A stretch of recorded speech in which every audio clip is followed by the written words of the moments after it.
away we go. Hello, everyone. Welcome, and thank you for coming to the Old Dominion University M.A. program in economics, being 2026 virtual open house. My name is Jay Walker. I am the program director, and with me today, even though I do not know that she will float in front of the slides, is Andrea Barcenas. Hi, I'm a student in the master's program here at ODU, and I am currently on my third semester, and I work as a research assistant for the Draga Center. So Oh, yeah, cool. Thank you. thank you for having Andrea me. is always a good sport. You know, when she was thinking about coming here, she came to, did you come to two of the open houses or I one? did, I did. Okay. I thought that was the I case. It yes. was it was before I learned that I should mute people, which is good, but Andrea was so good. She ended up in the recording a couple times, and it made me think about, what should I allow that or not? But Andrea was very kind, and I was like, maybe she would be good to participate in these. I think that was the reason why the rules changed, everyone. No, Sorry. no, no, not at all. It was just more to make the recording look a little cleaner. So now I feel bad, Andrea. Like, no, I enjoyed it. I thought it was like I planned it. She asked very good questions. You can look back like 3 or 4 semesters and find her, and it's like, oh, Andrea was almost like I'd planned her to show up. It was such a good part of the presentation. Yeah, we have the chat, so we'll still get questions and we'll be able to Okay. answer. All right. So anyway, we get along well. This is one of the things, and I think that's one of the things about the program in general. We're relatively smaller. We're not the biggest master's program, but the culture between professors and students, between professors in the department and amongst students, is typically positive, and that's something I think that hopefully comes through. So here I am. You'll notice ODU in the background of this photo and me. Um, my main research interest are maybe like in labor and in education. I was a Fulbright scholar in Chile, and if for some reason you would like to get in touch with me, here is my email address. And so Andrea actually already gave a bit of an introduction, but she's a second year student with us, third semester, and you will be looking to graduate next May, correct, Andrea? Correct. Yes. Okay. 2027. Yeah.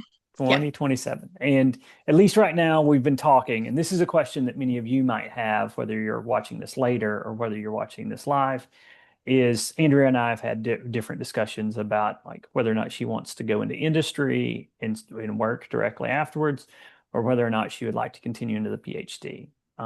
And so this is something in a conversation I would have with all of you individually. As the program director, I'm also the um, academic advisor for all the students. And it's just something to think about as you're thinking about a master's program, which track you might be interested in. Did I forget anything? Andrea is with the Draga Center. It's one of the places that we have students work as graduate assistants. And let me think. There, you're actually using R kind of daily, right, Andrea? This is where you apply some of the stuff from the classes. Yeah, we definitely use a lot of R to make presentations and yeah, a lot of analysis in the Hampton Roads area. So yeah. Yeah. I think I'll return to some of this here in a little bit. And here's Andrea's email address as well. Um, but these are events that we have as a department and with the Draga Center where, like in the state of the region that happens in the fall, we will often have like 800 or so attendees. And we just had the economic forecast for 2026, and there were like 300 plus at it, which has grown since I've been at ODU. And so this is just one of the sort of the networking opportunities for students and for graduate assistants that we have. And so this is just an overview of where we're going over the next hour. Just as a reminder, if you'd like, you can always drop a question in the chat as we're going along. We're just going to talk a little bit about student life, the experience, the faculty members that you'll be interacting with, what you might expect afterwards. So career opportunities, alumni outcomes, how to pay for it, financial aid, scholarships, the process of applying, and then you'll have a time to speak at the end. And so program highlights. And so Andrea and I talked about this, but I can't remember who was supposed to take which slides. Um, but I think that we were going to just sort of jump back and forth. I know you have some that are coming. Yeah. So yeah, I can start by saying the program it is STEM certified degree, right? So you do use a lot of quantitative analytical focus. You use a lot of R for your classes, and if you have an assistantship that requires R, you will be using it as well. Um, and again, for international student here, that means that for your OPT, whenever you're applying, you will get a 2-year extension since the program is STEM. So again, applied data analysis. I am currently taking econometrics 1, so we actually go through a lot of code for our research that we're doing there.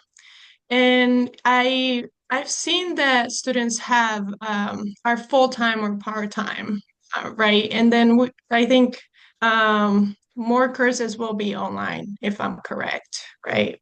Um, so starting in the fall, and so this is something that will come up. So we have numerous options for students according to what their needs are and what their working status is. So we have an in-person program, and in the fall we are going to offer an online program as well. Basically, you would have both options.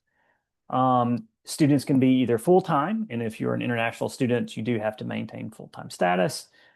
If you are a domestic student, you can take classes part-time as well. And so this is just really to maintain flexibility and to try to be able to offer classes where students are.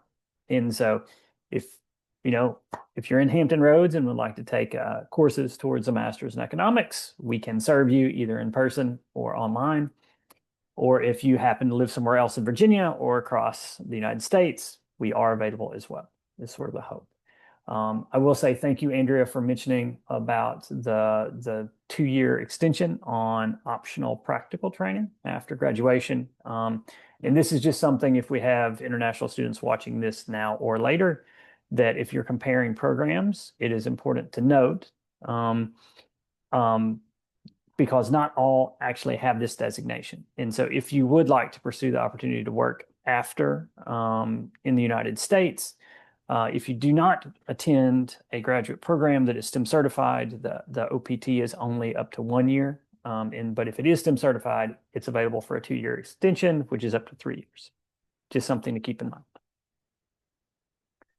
Okay, just as I mentioned, and so at least from the names I do see in our participants list here, I do think most of you or many of you do follow the MA in economics on LinkedIn. If you do not, please do so. There are regular updates that are made there, application reminders about graduate school news. We're trying to make it look interesting and fun. Maybe it works. Sometimes maybe it doesn't, but it's there. It's not the worst place, or it's a good place to look or a good place to follow if you have a LinkedIn account. Yeah, it's also a good place to maybe connect with other students that are currently in the program. Like you can see who follows MA in economics. They probably have on their bio if they're part of the program. So you can Yeah. share information with people and just maybe contact them about the interests that you have on joining the program as well.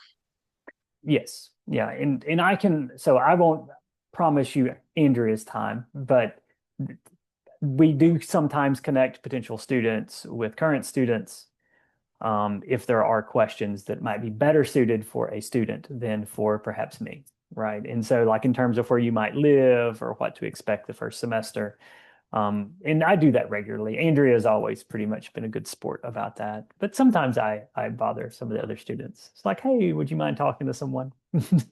No, it's always nice because if you're international and it's your first time in the US, I think it's helpful to have some support system or talk to someone that has been here for some time. So yeah, I think Yeah. it's a good resource. Yeah. And we'll talk a little bit about housing in a little bit. And that would be applicable for anyone coming from outside. And so we already touched upon this a little bit, but as I mentioned, program delivery, we will be fully online starting in the fall semester. We will be on campus, online courses, synchronous. Well, excuse me, online courses now have synchronous, but they will be in asynchronous format starting in the fall, which means you would have access to lectures, resources remotely, and then full-time, part-time enrollment are available for both delivery modes, just as a reminder. So adjusting as a master to a master's program. And so I think that Andrea has done this more recently than I have. So I think this was Andrea's slide. And so how did you find it, Andrea, when you were moving from an undergraduate program? Because you're an undergraduate in finance, correct? Before you came to Yeah, us? I did business administration concentration in finance. Okay. It was different in when it comes to academic expectations. I would say that you need to take the prerequisites, like it would be helpful if you come in with some background in calculus, statistics, and stuff like that. Some are, if you can, not necessary. You could like improve your skills over here, but academic expectations is a little more heavy when it comes, I mean, it's a master program. Mhm. But again, the professors are always there for you. So even if it's a little overwhelming in the beginning, I'm sure the professors will be able to help you get through it. But yeah, so just be ready. You're gonna use a lot of math, a lot of R, a lot of uh, data analysis, all of those stuff. Course of management. So if you're an international student, you're gonna have to be full time, which means like usually you will have 3 classes per semester unless you do the reduced course load form for your Yeah. first semester. In that case, you will have 2 classes, and then I'm pretty sure on your final semester, you also have some kind of like reduced course load in case you like don't have as many classes left and you're working on your project. Am I correct? Maybe. Um, yes. So this is one of those things that sometimes the availability changes. Um, some student the recourse reduced course load I know is available the first semester and the final semester for international students. But sometimes I've had students who've had more luck at petitioning for it in between. So this is where Nice. I always just recommend people to the international office to they will be the ones who keep you out of trouble in terms of Yeah. making sure that you meet the expectations that you're supposed to. Yeah. And yeah, when it comes to your classes, you will usually have electives, and then will have classes that are required, right? So in that case, you would pick the class that you're more interested in whenever you have electives, but I will try Yeah. to stay very organized since the beginning because, some of the classes can get busy.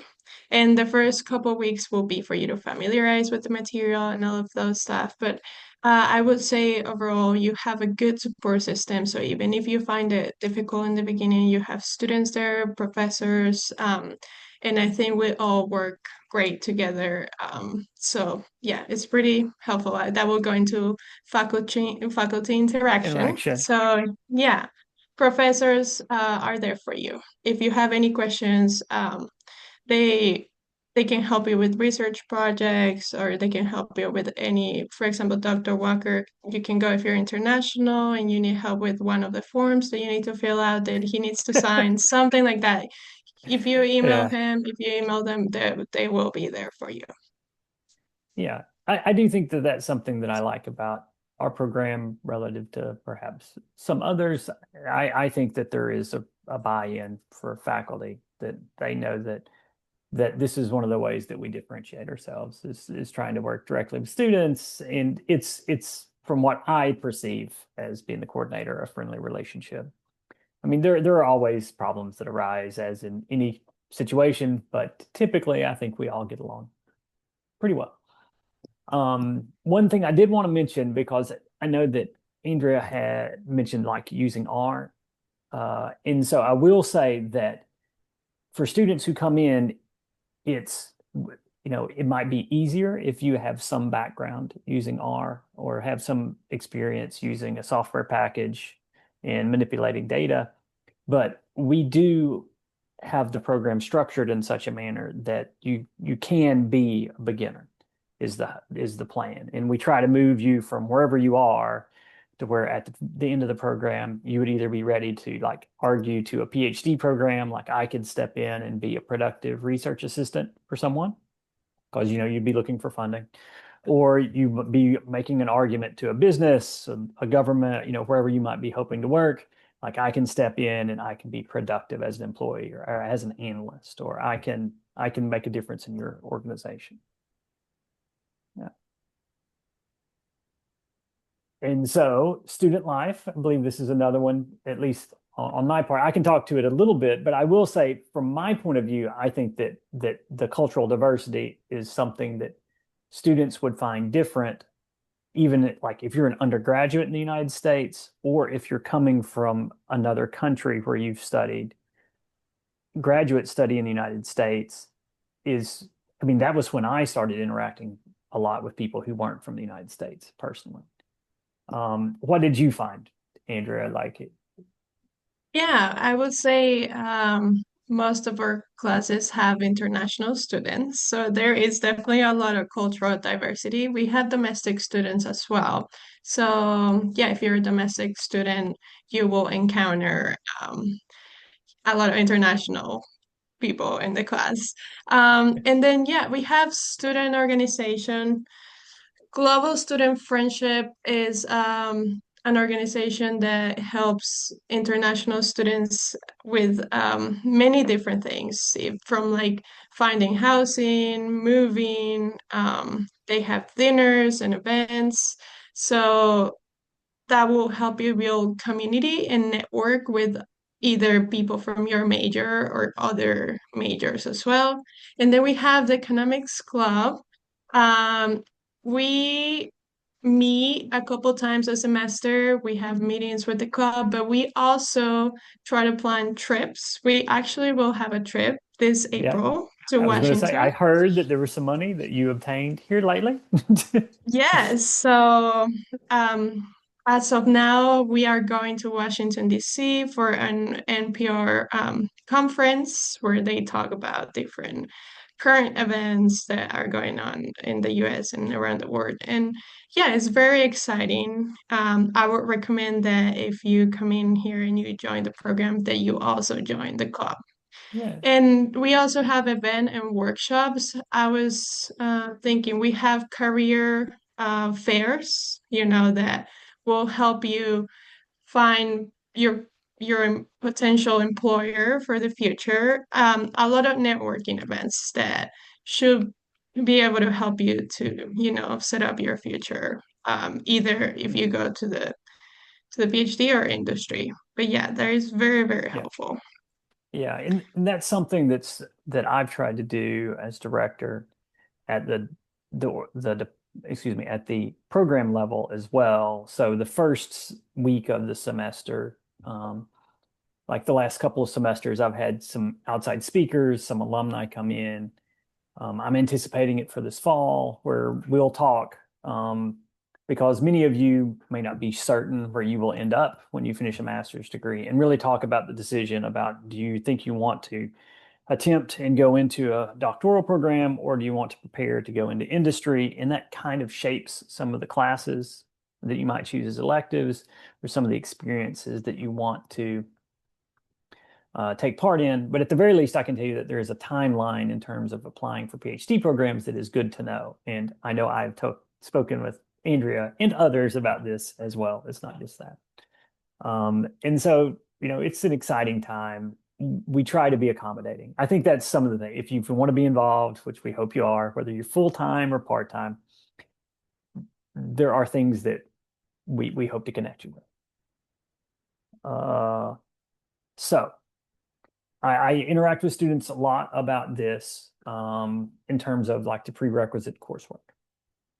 So our requirements coming in, and even if you don't have these, it's possible to be admitted as a provisional admission, and then we would talk and work on like how can you take these courses. Sometimes students take them, at a junior college, which I can explain a little bit more about. It's like a cheaper alternative to a four-year university in the United States.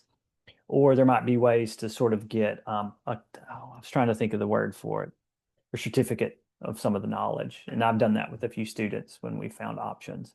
But this would be sort of like with calculus. So you have to have a calculus course at the university level. I would prefer to see calculus one, but business calculus is acceptable. Some type of statistics course, and then intermediate microeconomics or macroeconomics, or intermediate macroeconomics. And so oftentimes when students are coming from outside of business majors or outside of economics as an undergraduate major, the intermediate class is the one that they may not have. And sometimes I've worked with students where like they might sit in on that course their first semester, so they'll be exposed to the material. But that's one of those things, if you're concerned about prerequisites, please feel free to speak with me. Right. And so degree requirements, which I think is the next slide as well, if I remember correctly, is just remember you got 10 courses. You finish 10 courses, you're complete. And so if you take 2 courses a semester, that's 5 semesters. If you take 1 course a semester, that's 10 semesters. And so this is a question that sometimes arises. I have this going on right now with 2 students. They came to me and they saw a machine learning class that was given in computer science that does not have an ECON. That's our prefix for economics courses. They wanted to take it as an elective. It is tough for me to make an argument that machine learning and or working with data more effectively could not be more like it could, it won't be important for them perhaps in the future. It's an approved elective. So like if you want to perhaps moonlight or get outside of the economics department to take some courses, that's acceptable, right? I try to be accommodating. So the program curriculum here in terms of the courses that you need to complete. So you have 7 required courses here on the left. In the real heart of the program is this Economics 700 and then the 3-course econometrics series that leads into your capstone. So the idea is this is learning and using R, trying to talk about applied data analysis, talking about causal methods, causal inference, causal inference. And then you like a typical first semester would require 625 if you come in the fall, Econ 700, as well as Econ 701. This is a typical fall semester schedule, right? Getting you into the program. And then electives, these are just some examples. It's not the whole list of what you could take. Did I skip anything too big, Andrea, do you think? Or I think that's pretty much it. most of it. Yeah, some electives will be offered some semesters and electives. Yeah, Yeah. that will change based on the semester. Yeah. So one thing that some people might ask is like, what does the capstone course entail? And so it's not a thesis, but if that's the word that makes you feel like understand it better, then you can think of it as like a thesis. The idea is, but it's not normally as drawn out as the idea is, or the length. There's no standard length requirement. This is something that I, as the program director, would work with each individual student, as well as the faculty, which you'll see a list of the faculty, or at least some of the faculty, I apologize, on the next few slides. And then based on your interests, you might choose specific professor to work with. And so what I hope is the case is say like you do a student will complete a project in maybe econometrics 1 or econometrics 3 is what often occurs because econometrics 3 is often the semester before a student finishes. And hopefully a student might be able to turn their econometrics 3 project into the capstone project where we're able to sort of move the project a little bit further. This semester, I've got 2 students. I'm personally a labor economist. I work like labor education. I've done a couple of things in health. One of the projects is about female labor supply and a subsidy for healthcare. And the other project is discussing Medicaid, which is public health insurance in the United States, expansion where some people gained access, and outcomes in terms of cancer. And so that's a couple of examples that people might choose with me. So faculty, so here's just a few pictures of the people that we all know and love around the hallways. Bob McNabb, top left, is clearly a big force, not only in the department, but the media like him as well. He seems to get interviewed pretty frequently. Professor, chair, head of the Dragus Center. Um, he focuses on like defense, fiscal policy, fiscal decentralization. Vinod Agarwal, another longstanding professor in the department, also associated with the Dragus Center. Um, there's always me there in the bottom left corner, and then you have David Selliver. He teaches the international economics courses. I think David's at 6 languages. There's something. Yeah, He, he speaks he speaks a different few. languages. He's He very also friendly. teaches math, econ. Oh, Yeah. he does. He teaches Economics 625. So he's someone you would see Yes. the first semester. So yeah, very friendly. Um, anyway, there's lots of stories, but David tells the stories about himself, so I won't tell on him.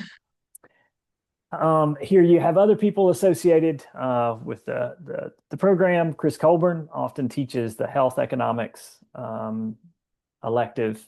Uh, Alex Cardazzi teaches at least 1 or 2 of the econometric series. Works in applied microeconomics. Professor Zhao Haiwen would teach the advanced microeconomics course. And sometimes he's got an elective or 2 that works his way in. And we have Jim Cook, a former president of the university, who still is a professor emeritus with us, and he still teaches some with the department and interacts with the Dragus Center. So I like seeing Jim in the halls. He's always got something interesting to say. And then the 3 more, we have Professor City, who's a recent arrival in the last couple of years. He teaches econometrics and public. Professor Zhang, Professor Evie, she's in the econometrics series. She got her PhD in Oregon. And Professor Strong, who teaches the advanced macroeconomics course, who does monetary policy, central banking, who came to us from the University of Oklahoma. There are more people, but I tried to talk about the people who teach in the program. Career opportunities. And so I'll probably just see Andrea's opinion about this too. And it's kind of year to year. Most of our graduates tend to go into work, they go into industry, but we have a non-trivial percentage that go on to PhD programs. We have students right now in the past 2 to 3 years. I'm in my 3rd year as the director who've gone on to PhD programs with funding. We've got students at Houston, Howard, Auburn. We've got a student in one of the CUNY schools up in New York City. And then there are some more that have finished. We've had people who've graduated from Connecticut, I know. I can't remember the other people in the other schools. But I'll come back to this. Is the next one a career industry placement? And so do you have anything to add to that, Andrea, while I'm sort of thinking here?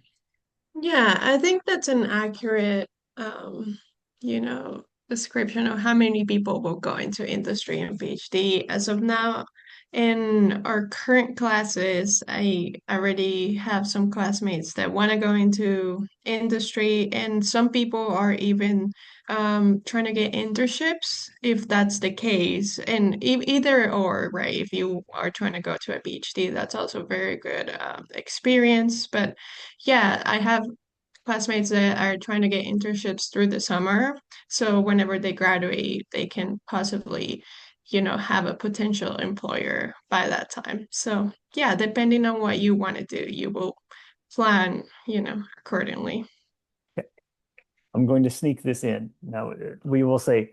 So this is one thing that I recommend. Our next slide is actually like, where do alumni work? So if you have a LinkedIn profile, and many of you do, what you can do is you can go under Old Dominion University or Strome College of Business. You could search for the Strome College of Business, which is where the economics department is. And if you go under alumni, it will come up. I found this like a year and a half ago. I was really excited. And you can choose what did they study and type in economics. I did And not this, know about this. yes. Oh, wow. So this might be a good place to find people. Let me connect with Benjamin L here. I do this periodically, by the way. I go through and I try to connect with people who studied at ODU in economics. And so this might give you an idea of where you might work if you see graduates of the program and where they work. Um, so here's James. I know some of these people, so I'll just leave it at that. But as an idea, you can look on LinkedIn, right? Yeah, that's very useful. And also, we have events going back to that slide. During the events, there's like people, for example, from this at the state of the region. They come and they're like people that work in private sector, some in the government. We have opportunities to network in those events. So who Yeah. knows, you get maybe your next job from there. So yeah, use the resources that are available to you for sure. Yeah. Thank you for reminding me, Andrea. I have two business cards from the forecast a few days ago that I need to contact because I asked some people if they might be interested in interns from the program. So it's good. So I think with the information coming from LinkedIn, you can find a lot more information, but here's some idea of where some of the people who graduated recently are working or in recent years. You can also look on LinkedIn. There's some well-known places. Some of those may be less well-known out of the region or out of the United States, but reputable places to work. Career services. And so this is one thing, and I recommend this to students. So if you're here just in general, but it's one thing that I am a believer in as part of the curriculum and the program. We have implemented e-portfolio as part of the student process, like coming through the coursework. And so we are hopeful that all students who graduate would have an e-portfolio. There's also a department on campus um, to help students developing this. I mean, Andrea, you have one. I think yours is good.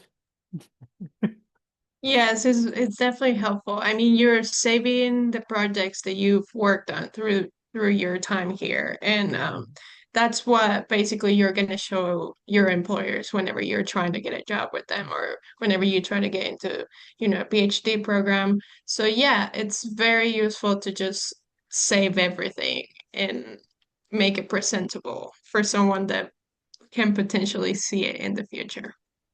Mhm. Yeah. I would say whenever we had interactions with career services, it was very helpful. There's programs where they help you mimic an interview with a potential employer. So they help you practice how you can answer certain questions or yeah, especially if you're international, like they're gonna ask you, oh, do you need sponsorship for your visa in the future? So they teach you how to deal with those questions. So I will say using those resources as well to just be prepared for whenever you have an interview in the future. Yeah. Internship office as well is helpful, but I think Handshake Yeah, a lot of has those listed. internships. Yeah. And again, from the networking events, you can contact someone privately that you know of, or if it's a company where you would like to work. Yeah. Yeah.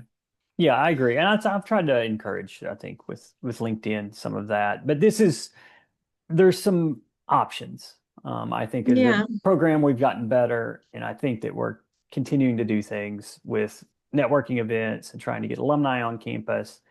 I'm excited about the mentoring program. Not everyone got their favorite mentor. I think Andrea has had a good experience with hers. Yeah, Um, for sure. I um, really like the mentoring program. I've been working with my mentor since last year, and it's just very helpful to hear their professional experience. And I was gonna say we also have had Zoom meetings with like students from that are alumni, right? yep, That come or they we just have the meeting and they talk about their experience and how the things that they did in the master's program help them prepare yeah, for their employment. yeah, yeah. Well, we've still got a few months. I'll have to plan it. We'll have to get that together for the fall semester, but yes.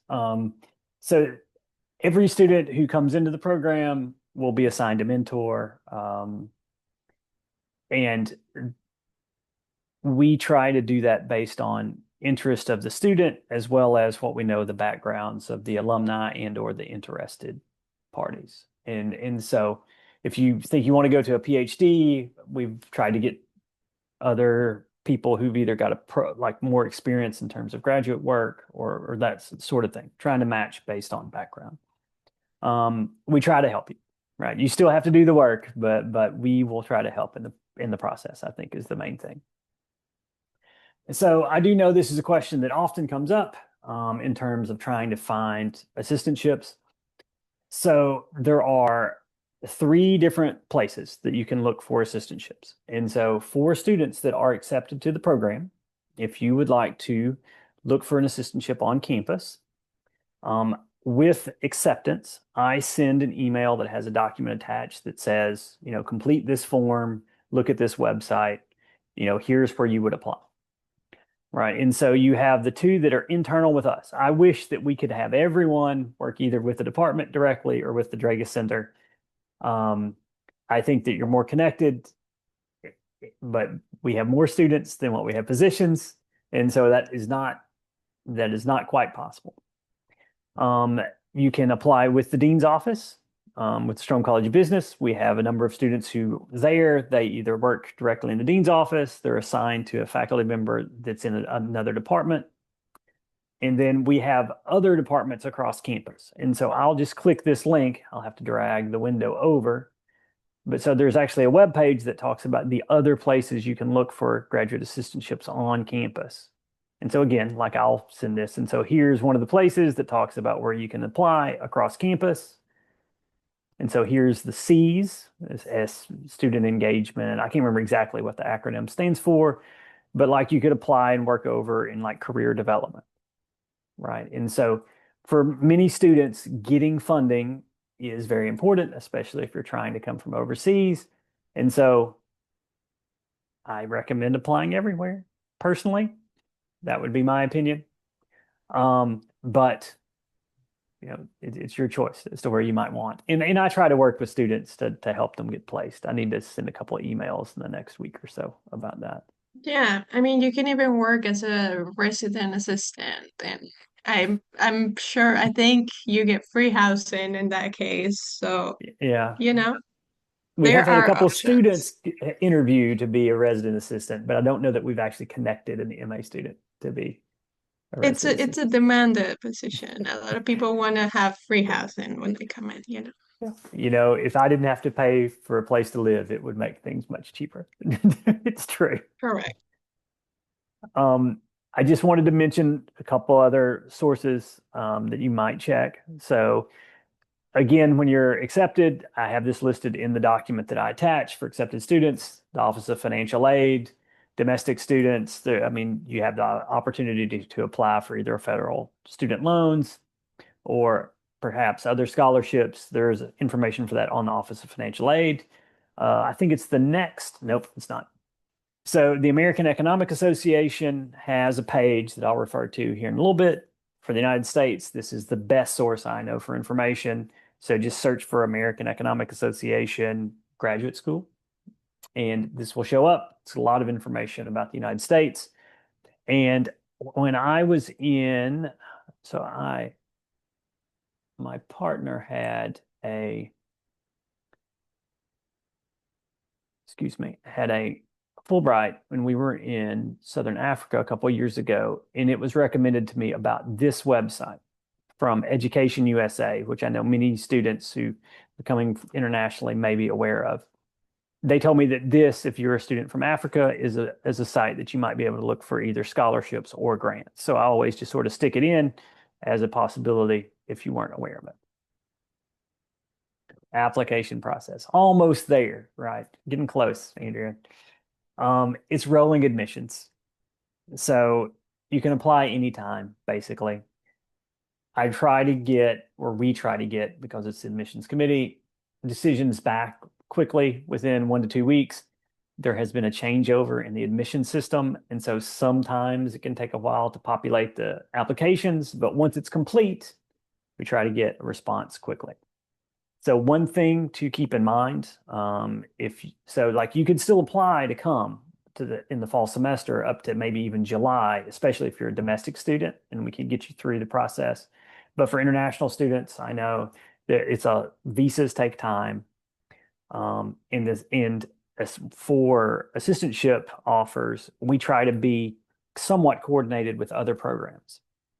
So as such, for priority consideration, and this just means I'm going to get all the names in the list, and the admissions committee is going to look, and we're going to make an offer on assistantships, initial offers, based on those who have gotten their information in by March 1.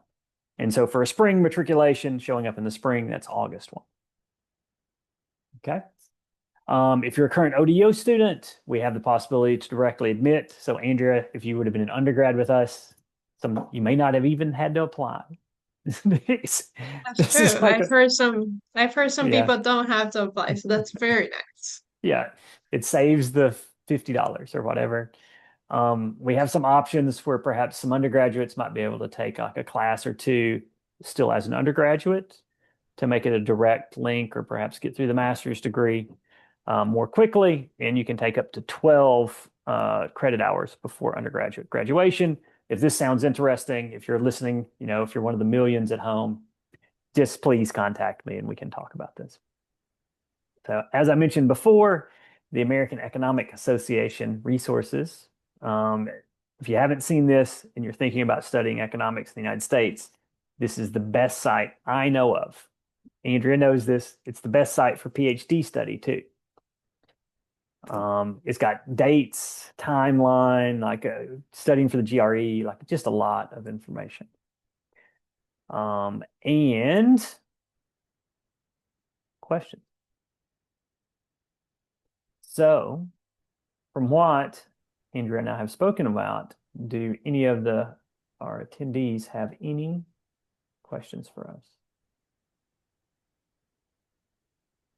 You can type in the chat. Oh yeah, you can type in the chat. I apologize. Thank you, Andrea.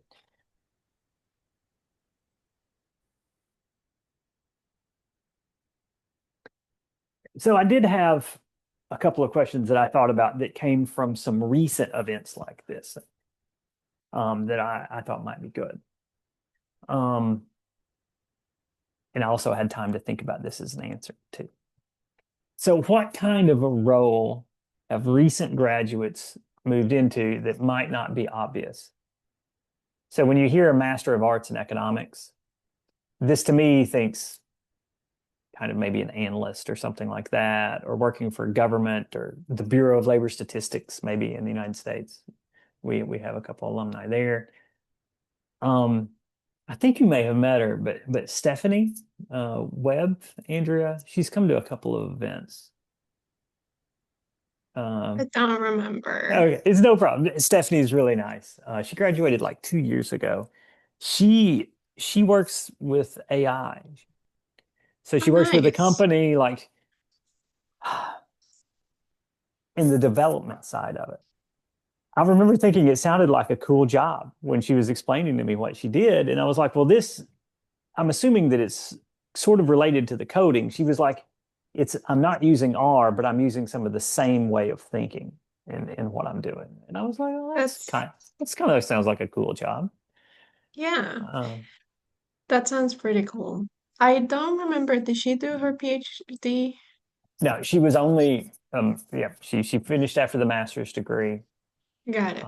and started off as an analyst. She had a fully remote job, and then after a year and a half, she moved to this role.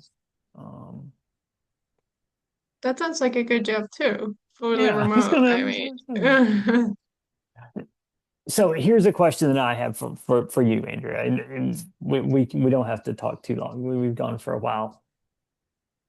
What surprised you in what terms of like surprised me? when you started the program? Well, what surprised you about like how things worked or like the classes, the faculty?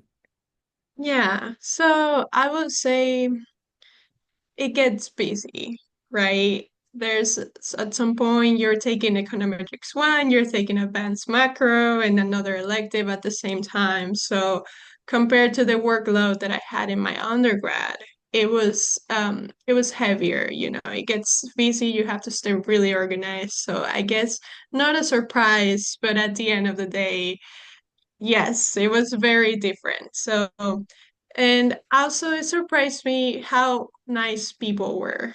Like everyone is just so I am telling you the program is just so united. Like people help each other after class. You're like chatting with people in your class. Your professor is like there to ask questions. And I don't know, there's some programs, or at least my undergraduate program, some professors were not as approachable. You know, you have some classmates that don't talk to you, or you have people that go to your classrooms and no one talks to each other.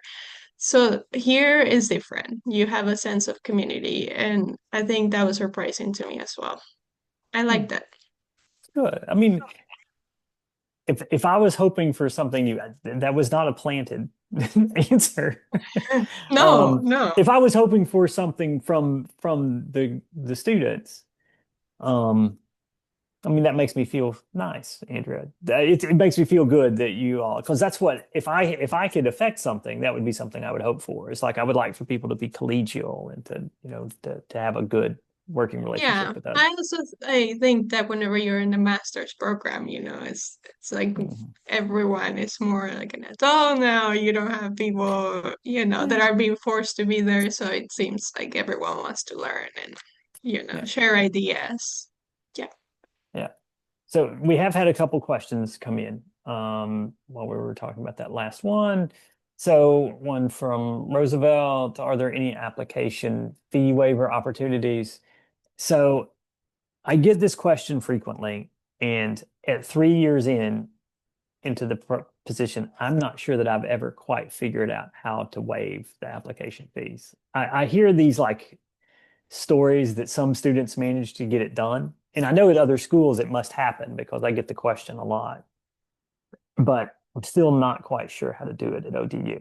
You might, if you're an international student, you might try contacting international admissions and asking. I know sometimes there are, so I did hear this in the last couple of years.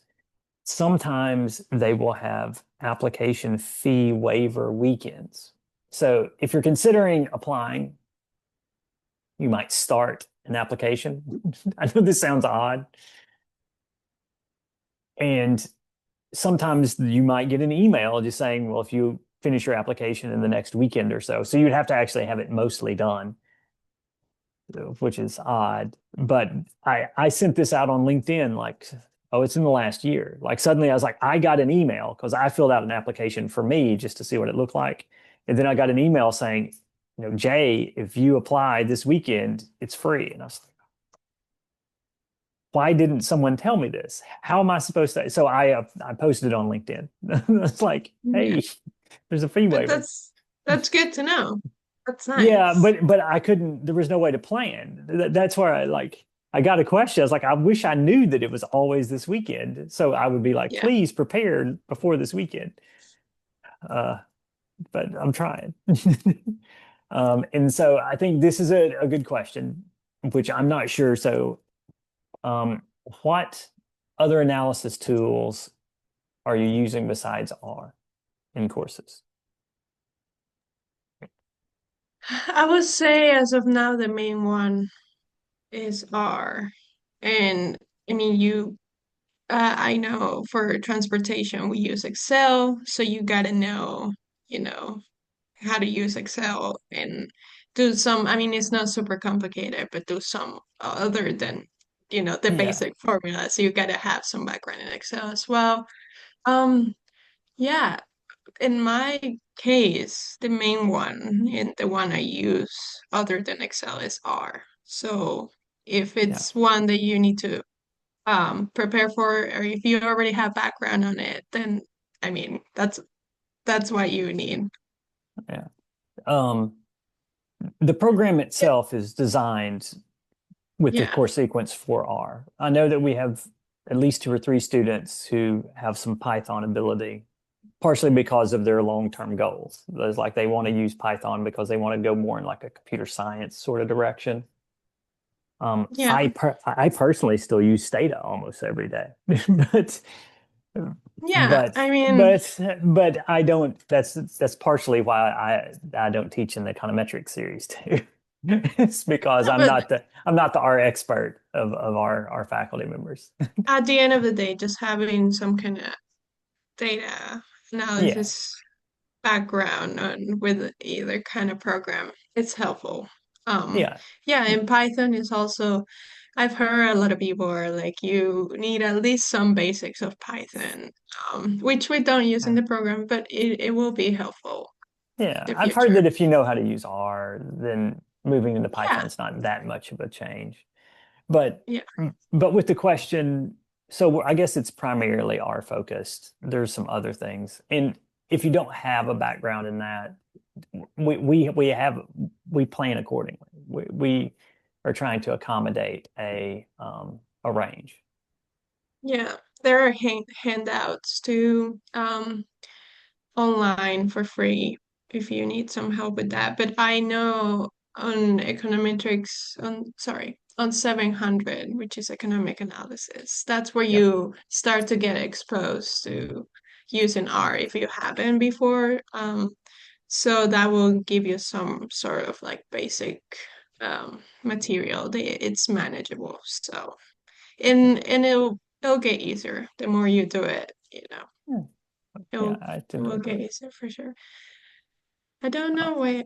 I think the questions are going to you. I don't see so, it. oh, I thought I had done it to where I think I thought it I made it to might be going. where it would go to everyone, but maybe they are coming to me. Okay, there are we continue to get questions. So is the program open for students with a prior master's degree? Yes. Yes. So we take students with undergraduate degrees who perhaps are outside of economics. The three prerequisites are the most important thing. Um, oh, there were some things that I didn't quite mention about the application process, but this reminds me for the next time with like the GRE waiver and all of that. But I'm assuming at least some of the names that we have here, some of you I know have interacted with me or we've talked about your application. But I mean, we have at least a couple students who have master's degree who are in the program right now. And so to me, if a student wants a second master's degree, if you are qualified, I don't think there's any problem. I mean, I can't speak for the whole admissions committee, but I do have some sway. Um, and so on average, how many assistantship opportunities are available? So that is a weird sort of question. I mean, it's not weird. It's an exam. It's an exact answer, but the number of assistantships does fluctuate. So we've got two positions with a department that we can allocate, and both of those students are graduating this May. I'm hopeful to maybe be able to place someone with the Dragus Center for the fall. I've talked to McNabb about that. And then we often have people who end up sort of shuffling into the dean's, the dean's office or other places. And so at least right now, but the problem is you have a situation where it's not just the number of positions, it's also the number of accepted applicants in, like your relative characteristics to others. So at least right now, we have fewer applications relative to last year, given the number of positions. But like last fall, I can't remember. I think when you came in, Andrea, we placed like 5 or 6 students that semester. And then like Yeah. this Yeah, I at spring, least I had I 3 came in. positions, and I managed to get 2 people here and into positions. I know at least for 3 for the fall. It's just sort of a rolling thing, and I'm still hopeful to maybe find another position for the fall. But we'll Yeah. see, I right? mean, I definitely know of at least 4 or 5 for the spring when I came in. And Yeah, then for the fall, we got 3 new arrays at Draga. So, yeah, that's right. yes. Yeah, there's always some churn in around. So as an economist would say, it depends. That is not the Depends. worst, uh, not the best answer, but my assumption is that what we see here is similar to other programs. We always have more accepted students relative to the number of positions available, but some semesters I just have positions open up. Some semesters I have less. Um, I'm hopeful to at least have a few for the fall. Um, yeah. So with that said, what I might do, might leave it here and let me